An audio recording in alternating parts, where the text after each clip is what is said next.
Bar council అంటే చాలు అది కాస్త మగాళ్ళ అడ్డా కిందకి మారితే దాంట్లో ఇప్పుడు ఏది సుప్రీంకోర్టు ఒక కీలక తీర్పు ఇచ్చింది. ఎన్నికల ప్రక్రియ ఇంకా ప్రారంభంగా రాష్ట్రాల బార్ కౌన్సిల్లో మహిళా న్యాయవాదులకు 30% సీట్లు కేటాయించమని ఆదేశించింది. ప్రస్తుతం ఏడాదికి ఎన్నికల్లో పోటీ చేయడానికి తగినంత మంది మహిళా న్యాయవాదులు లేకపోతే 20% సీట్లు వాళ్ళకి కేటాయించి 10% సీట్లకి వాళ్ళని కోఆప్ చేసుకోవాలని chief justice Suryakant, justice Joymalya Bagchi ధర్మాసనం సూచించింది. దీనికి సంబంధించిన ప్రతిపాదన తమ ముందు ఉంచాలని బార్ కౌన్సిల్ ఆఫ్ ఇండియాకి చెప్పింది. ఇప్పటికే నోటిఫికేషన్ వెలువడి ఎన్నికల ప్రక్రియ ప్రారంభమైన బార్ కౌన్సిల్కి ఈ దశలో మహిళలకు సీట్లు కేటాయించాలన్నది సరికాదని అభిప్రాయపడింది. కోర్టు గత ఆదేశాలకు అనుగుణంగా 6 రాష్ట్రాల్లో బార్ కౌన్సిల్కు ఎన్నికల ప్రక్రియ ప్రారంభమైందని బీసీఐ చైర్పర్సన్ పవన్ కుమార్ మిశ్రా చెప్పారు. మహిళా న్యాయవాదులకు కేటాయించిన 30% సీట్లకు గాను ప్రస్తుత ఏడాదికి వాళ్ళని కోఆప్ చేసుకోవడం మేలని అభిప్రాయపడ్డారు.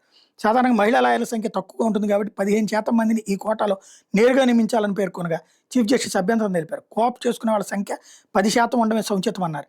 ఇప్పటికే బార్ కౌన్సిల్ ఎన్నికల ప్రక్రియ ప్రారంభమైన ఆంధ్రప్రదేశ్, పంజాబ్, హర్యానా, ఉత్తరప్రదేశ్, తెలంగాణ, బీహార్, ఛత్తీస్గఢ్ రాష్ట్రాల్లో పోటీ చేస్తున్న మహిళా న్యాయవాదులు విజయం సాధించేందుకు గట్టిగా ప్రయత్నించాలని ధర్మాసనం పేర్కొంది.